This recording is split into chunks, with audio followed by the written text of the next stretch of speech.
क्या आप जानते हैं एक साग ऐसा भी है जिससे ना तो काटना पड़ता है और वो बनता भी ना दही या लस्सी में है। जी जनाब, ये तारा मीरा या जमा का साग इसे कहा जाता है। इतनी प्यारी काटते खुशबू आती है ना, लगता है आप ना हरे भरे खेतों में ना चल फिर रहे हैं, ऐसी खुशबू। इसे धोने के लिए बस हमने जोड़ों वाला हिस्सा काट देने के बाद खुले पानी में ढेर सारा पानी डाल 4 से 5 पानियों में धोना है।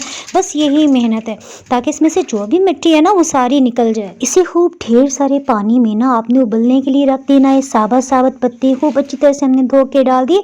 अच्छी इस्लामाबाद में ना यहाँ पे पठानी से जमा का साग कहते हैं, पंजाबी जमा दा साग, उर्दू में इसे तारा मीरा का साग भी कहा जाता है। आपके एरिया में क्या नाम है? इसके साथ ही हमने मिट्टी की हांडी में प्याज, लहसुन, अदरक और हरी मिर्चें ना पीस लेते हैं। इसे पीसने के लिए पानी के बजाय हमने कुकिंग ऑयल, आप घी भी डाल सकते हैं। इसी ऑयल में से इतना भूनेंगे ना कि प्याज की बू खत्म हो जाए। मसालों में सिर्फ नमक, लाल मिर्च और खुश्क धनिया जाएगा। क्वार्टर कप पानी के साथ हमने मसाले डाल दिए। बस इसे 40 सेकंड्स के लिए भून लेते हैं। इसके साथ ही इसमें दही में हमने टमाटर डाल के ब्लेंड कर लिया।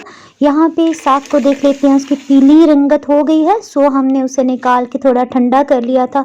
अब इसी ब्लेंड किए हुए दही में हम साग के पत्ते डाल के अच्छी तरह से ब्लेंड कर लेते हैं। ब्लेंड करते हुए आपने चम्मच से चेक कर लेना है इसमें किसी किस्म की ना टहनी का रेशा ना रह जाए, बिल्कुल स्मूथ हो मिक्सचर, तो बस ठीक है। 3 से 4 हरी मिर्चें इसे ढक्कन से कवर करते मजीद हमने 15 से 20 मिनट पका लिया। जीरा गोल मिर्च का हमने तड़का लगाया।